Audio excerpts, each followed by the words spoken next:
ഇന്നത്തെ പൂക്കളത്തിന് ചെറിയൊരു പ്രത്യേകതയുണ്ട് കേട്ടോ പറയാവേ. എന്തായാലും വേണ്ടില്ല നമുക്ക് മുറ്റത്തുള്ള കുറച്ച് പൂക്കളൊക്കെ അങ്ങ് പറിച്ചേക്കാം. പൂക്കൾ പറിക്കുന്നത് അധികം ഇഷ്ടമില്ലെന്ന് അറിയാം നിങ്ങൾക്കൊക്കെ. കാരണം എന്തായാലും ഈ പൂക്കൾ നിൽക്കുന്നത് കാണുമ്പോൾ നല്ല ഭംഗിയാണല്ലോ. എന്തായാലും അത്തപ്പൂക്കളത്തിന് വേണ്ടിയല്ലേ, അതുകൊണ്ട് പോട്ടെ അല്ലേ.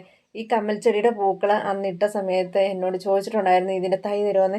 ഇതിൻ്റെ തൈ ഒന്ന് പറയാൻ ഇനിയിപ്പോൾ ഇത്ര ഈ 2-3 ചെടികളൊക്കെ ഉള്ളൂ കേട്ടോ. ഇപ്രാവശ്യത്തെ മഴയ്ക്ക് എല്ലാം ചീഞ്ഞു പോയേ. ഇനിയിപ്പോൾ പുതിയതായിട്ട് അതിൻ്റെ അരിയൊക്കെ കിളുത്ത് തൈയൊക്കെ വരുമായിരിക്കും, അന്നേരം തരാം കേട്ടോ.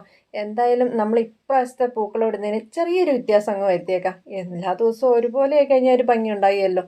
നമ്മുടേതായ കഴിവുകളൊക്കെ നമ്മളിവിടെ അങ്ങ് തെളിയിക്കുകയാണ്. എത്രത്തോളം വിജയിക്കുമെന്ന് അറിയത്തില്ല, എന്നാലും വേണ്ടില്ല, ഒരു രസമല്ലേ. എന്തായാലും നമുക്ക് ഇത്രയും ദിവസം പൂക്കളം ഇടാൻ പറ്റി. ഇനിയുള്ള ദിവസങ്ങളും ഇതുപോലെ എവിടുന്നെങ്കിലുമൊക്കെ റെഡിയാക്കി എടുത്തിട്ടാണേലും പൂക്കളം ഇടണമെന്നാണ് ആഗ്രഹം. എത്രത്തോളം എത്തിക്കുമെന്ന് എനിക്കറിയത്തില്ല. എന്തായാലും വേണ്ടില്ല, നമ്മുടെ നാടൻ പൂക്കൾ വെച്ചിട്ട് തന്നെ പൂക്കളം ഇടണമെന്നാണ് ആഗ്രഹം. ഇപ്പം ഈ കാണുന്ന ചെമ്പരത്തി പൂ നിങ്ങൾ ഇതിന് മുന്നേ ഇവിടെയൊക്കെ എന്തായാലും കണ്ടിട്ടില്ലല്ലോ.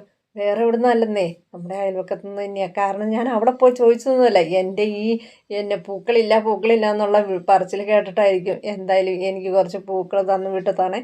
എന്നാൽ പിന്നെ ഒന്നും നോക്കിയില്ല, ഇന്നത്തെ കലാപരിപാടി ഇവിടെയും കൂടി ആയിക്കോട്ടെ. നല്ല രസമില്ലേ ആ ഓറഞ്ച് കളറുള്ള ചെമ്പരത്തി കാണാൻ. അതിങ്ങനെ കൊലയായിട്ടുള്ളതാണേ.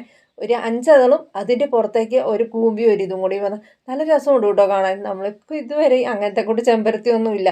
ആരാന്ന് പറയരുതെന്ന് പറഞ്ഞിട്ടില്ല. എന്തായാലും എൻ്റെ വീഡിയോ കാണുന്ന ഒരാളാണ് എനിക്കിത് എത്തിച്ച് തന്നെന്നുള്ള കാര്യത്തിൽ ഒരു സംശയം വേണ്ടല്ലോ. അപ്പം നമ്മളെ പൂക്കളൊക്കെ ഏകദേശം റെഡിയാക്കി ഇട്ട് കഴിഞ്ഞു. ഇനി ലാസ്റ്റായിട്ട് നമ്മൾ വെക്കാൻ പോകുന്നതാ ഈ ആമ്പലിനെയും കൂടി ആട്ടോ. ആമ്പൽപ്പൂവിനെയും കൂടി അങ്ങ് വെച്ച് കംപ്ലീറ്റ് ആകാം. ആമ്പൽപ്പൂവിൻ്റെ അടുത്തുകൂടിയൊക്കെ അങ്ങനെ പൂമ്പാറ്റകളൊക്കെ പാറി നടപ്പുണ്ട്. അത് വേറൊരു കാര്യം. ഈ വെള്ളപ്പൂ എങ്ങനെയുണ്ട്, കാണാൻ രസമില്ലേ? പൂവിൻ്റെ പേരെന്നാന്ന് അറിയത്തില്ല. എന്തായാലും രാവിലെ തന്നെ പ്രാവൂട്ടം വന്ന് നോക്കി കണ്ടേച്ച് പോയിട്ടുണ്ട്. അവന് ഇഷ്ടപ്പെട്ടോ ഇല്ലയോ എന്ന് എനിക്കറിയത്തില്ല. എന്തായാലും നിങ്ങളുടെ അഭിപ്രായം പറയണേ.